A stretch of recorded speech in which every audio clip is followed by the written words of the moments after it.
ఈరోజు మీరు పెట్టె యొక్క వల రూపాల గురించి తెలుసుకుంటారు. చూడండి, ఇది ఏ ఆకారంలో ఉంది? ఈ దీర్ఘ చతురస్రాకారపు పెట్టెను ఇట్లా చుట్టూరు ఈ విధంగా కత్తిరించాలి. కత్తిరిస్తే ఇప్పుడు ఇక్కడ మొత్తం ఎన్ని బాక్సులు వచ్చింది? 4. 1 2 3 4.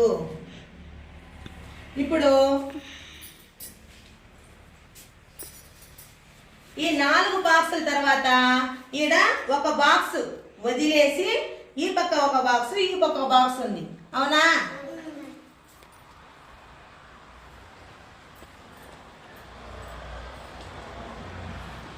ఇది అర్థమైందా?